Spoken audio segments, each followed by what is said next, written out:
Psychophysics, History and Importance of Psychophysics. We are starting very important topic of experimental psychology. This is the branch of psychology that deals with the relationship between physical stimuli and the subjective experience or mental phenomena.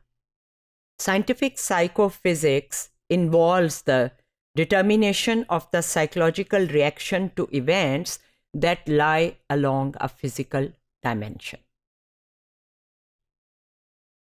Before I describe the history, what do we mean by psychological reaction to events that lie along a physical dimension? Means sound is a physical stimuli, and when we hear the sound of a bell or a phone bell or a doorbell, we respond to it through a psychological behavior, or even if you do not have to take an action, you experience the sound in your mind, as we can say, as a mental phenomenon. So physical and psychological. The introduction of techniques to measure the relation between internal impressions, the psycho of psychophysics, and the external world, the physics, marked the onset of scientific psychology. So says an early experimental psychologist, Boring, 1950. Scientists using psychophysical techniques were able to formulate the first mathematical laws of psychological phenomena. Gustav Fechner formalized the psychophysical methods which measure attributes of the world in terms of their psychological value. So, volume is a physical property of the sound. Brightness is a physical property of the light. How do we experience the intensity of light? How do we experience it as brightness? The intensity of sound, the volume, how do we experience it as a sound, loud or less loud or more loud? So loud is our experience. The volume is property of the sound. And 1800 से लेके और आज भी psychophysics का एक सबसे बड़ा use जो है वो सिंपल सेंसेशंस को मेजर करना है, जैसे ब्राइटनेस, लाइट की ब्राइटनेस. फेचनर के मेथड से ये पता चला कि जो साइकोलॉजिकल जजमेंट्स हैं वो वेरी करती हैं खास तरीकों से according to the intensity of the stimulus and the particular sensory modality. जैसे जजमेंट्स ऑफ विजुअल स्टिमुलाई जैसे लाइट है या कलर है, वो ऑडिटरी स्टिमुलाई की जजमेंट से फ़र्क होता है. यानी सुनना और देखने में जो आपकी जजमेंट्स हैं उनमें वो अपने ही तरीके से वेरी कर रही होती हैं. इसी तरह टेस्ट, टच या और भी जो हमारे स्टिमुलाई हैं हमारी सेंसेस के, वो और तरह से वेरी करते हैं. जिस तरह हमारी साउंड का एक्सपीरियंस वेरी करता है उससे डिफरेंट. लेकिन ये जो रिलेशन है फिजिकल स्टिमुलस का और हमारे एक्सपीरियंस का, ये बहुत सारे लोगों पे तजर्बा करके उन्होंने देखा कि दिस रिलेशनशिप होल्ड्स, ये होता है, सब में यही हो रहा होता है.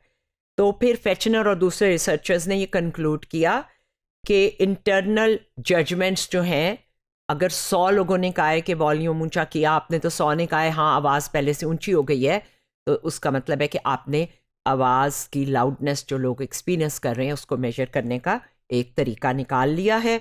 Physical visual intensity, psychological brightness, physical auditory intensity, psychological loudness, physical measure of weight, psychological heaviness, physical electrical intensity, psychological pain. अगर आपको शॉक लगता है तो वो जितना ज़्यादा होगा उतना ही ज़्यादा आपका साइकोलॉजिकल पेन बढ़ेगा. सो साइकोलॉजिकल एट्रीब्यूट जो हैं वो ब्राइटनेस के हम मेजर कर सकते हैं, लाउडनेस, हैवीनेस और पेन के कर सकते हैं.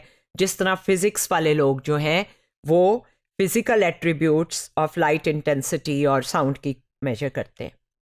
सेंसेशंस को मेजर करना बड़ा मुश्किल है क्योंकि वो पब्लिक मेजरमेंट नहीं होती, वो कोई आपको बताता है.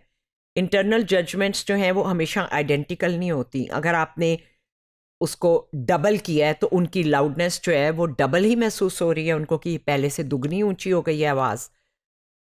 इसकी इम्पॉर्टेंस बहुत है और इसकी इम्प्लीकेशंस इम्पॉर्टेंट है. सपोज एक डेंटिस्ट है और वो ये देखना चाहता है कि बगैर ड्रग दिए मैं पेन की जो फीलिंग हो रही है पेशेंट को उसको किस तरह रिड्यूस कर सकता हूँ.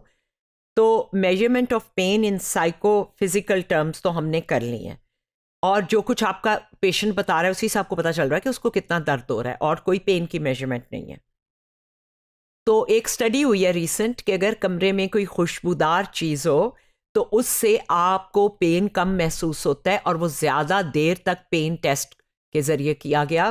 बहुत ठंडे पानी में हाथ रख सकते थे वो लोग ज़्यादा देर तक जिनको खुशबूदार कमरे में बिठाया गया था जिस कमरे में एक स्वीट स्मेलिंग फ्रेगरेंस थी. तो इससे ये पता चला कि जिन्होंने वो खुशबू सूंघी थी वो ज़्यादा पेन बर्दाश्त कर सकते थे. ये एक रीसेंट स्टडी है 2007 की, वो 1950 का एक्सपेरिमेंट नहीं है. इसकी अब आप देखें इंपॉर्टेंस है कि डायरेक्टली 1-to-1 रिलेशन नहीं होता. एक तो हमें ये पता होना चाहिए अगर आप एम्पलीफायर उसका डायल या टेलीफोन के अंदर जो वॉल्यूम आपको आ रहा होता है आपके अंदर वो वॉल्यूम वहाँ डबल होने से डबल नहीं होता. वहाँ 10 टाइम्स बढ़ाएंगे तो तब कोई कहेगा कि ये आवाज़ पहले से डबल ऊंची हो गई है. सो ये है एक्चुअली सेंसरी मोडेलिटीज़ डिफरेंट होती हैं. पेन की जजमेंट्स जो हैं वो 1/3 बढ़ाएं तो दूसरा कह देता है पहले से डबल पेन हो रहा है. लेकिन जो आवाज़ की हैं वो इतनी तेज़ी से डबल नहीं होती.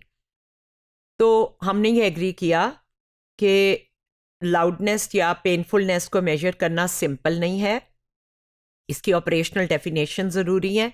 वो डिस्क्राइब करती हैं उन प्रोसीजर्स को जिनके ज़रिए हमने मेजर किया पेन या ब्राइटनेस किस तरह मेजर की और उन स्केल्स उसके लिए हम यूज़ करते हैं. इसके ज़रिए हम फिर जो ऑब्जेक्ट्स और उनके एट्रीब्यूट्स हैं उनको भी एक नंबर दे देते हैं और लोग भी बता देते हैं कि अब लाइट 2 पे थी और अब 4 पे ब्राइट हो गई है. So you have to use some kind of scale और इसमें स्मॉल एंड डिज़ाइन या सिंगल सब्जेक्ट डिज़ाइन काफ़ी यूज़ होता है क्योंकि वहीं से हम अपने एक्सपेरिमेंट को शुरू करते हैं और फिर एक एक करके कई दफ़ा बहुत सारे सब्जेक्ट्स का या पार्टिसिपेंट्स का डेटा इकट्ठा करते हैं.